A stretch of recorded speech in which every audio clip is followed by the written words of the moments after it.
Can't a man get a glass of wine? A Scotch on the rocks from time to time. I mean, think about it. If God forbid someone was going through a tzara, or let's not say just a small problem, their entire town was wiped out, God forbid, Rahman al-Islam. He was reeling.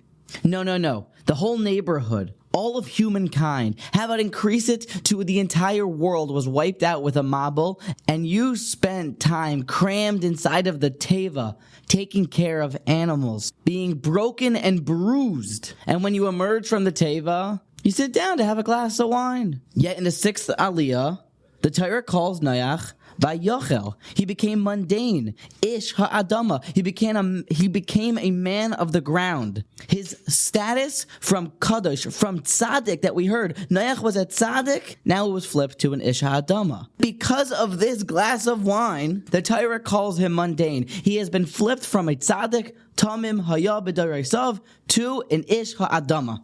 His status forever has been changed for planting this vineyard and doing what he did afterwards.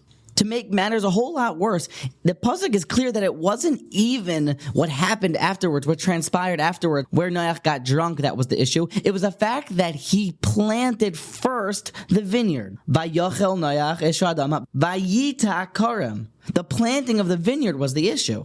And if my question coming at it from that point of view, from a more, why can't a man get a glass of wine, isn't good enough, Rav Elchonan Wasserman, the great Rosh Yeshiva of Baranovich, and the distinguished disciple of the Chavetz Chaim, brings a pasuk for this question. The pasuk in Mishlei says, "To Nusheicha lo'ovid v'yayin l'mari nafesh." King Solomon, Shlomo HaMelech Alein, said, to someone who is sad, to someone who is melancholy, to someone who is downtrodden, give them a glass of wine. And not to be missed, Rav Yerucham Levovitch, the great spiritual dean of Yeshivas Mir during the Roaring Twenties, tells us that ultimately wine was needed. He had to make Kiddush, he had to make Havdalah, we had to pack inside of the Teva, and then begin again with all of that what was a necessity for human life. Why did Noach lose it all just for planting his vineyard first? When we read Rashi critically and meticulously, he clues us into the answer. Dibur hamaschal vayochel asa atzmo chulin. He made himself average. Shahayo loy laso, because he should have been involved and he should have started techila first, benetia acheres.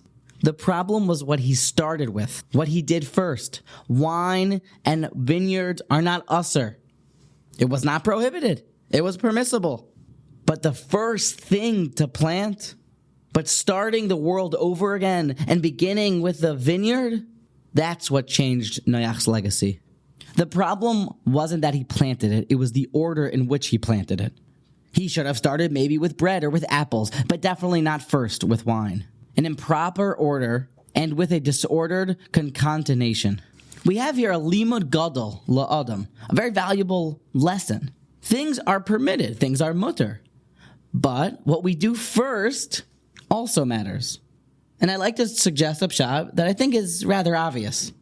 Because what you do first is what you deem more important. When you show up at work on Monday morning, the thing that you deal with first is the most urgent and pressing matter. If you've ever seen a dad that shows up with his whole family to a kosher restaurant on Sunday night for dinner, he's constantly osek, hopefully, trying to make sure all of his kids and his wife has food before he sits down to order for himself and eat for himself, because his priorities are that I first need to get my family food, and then afterwards I'll deal with myself. It seems that for Noach, starting with the grapes, with the vines, with the vineyard, was misplaced priorities.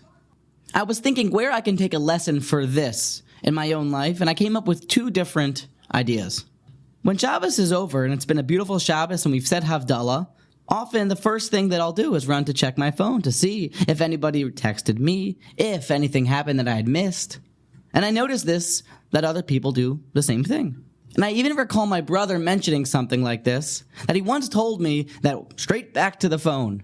He seemed to have been wise beyond his years. Maybe right after Shabbos, you sit down for a malava malka, you thank your wife for Shabbos, you start doing the dishes, or you fold your talis. Going back to the phone is not prohibited. It will eventually happen. But immediately, right away, to deem it the most pressing matter at hand may be incorrect. We find that Avram Avinu, when he was traveling and he decided to pitch his tent to stay over in one location for the night, the pasuk says that he opened up ohalah, his tent, with a hay. It uses a feminine lashon, ohalah. Rashi says because he first pitched his wife's tent. Avram Avinu understood priorities. He understood that first I'm going to take care of my wife's needs and then I'm going to do mine. Taking care of our families and our friends before we take care of our own needs. Dealing after Shabbos with the more pressing matters, Malav Malka, and thanking our wives for Shabbos might be more pressing and more urgent than going back to our phones. The order in which we do things reveals our priorities. We must strive to deal with the more pressing matters first, and only afterwards move on to the next thing. To act with the right succession, the right series of actions. This, Rashi explains, changed Noach's legacy forever. And it is imperative for us to put what comes first.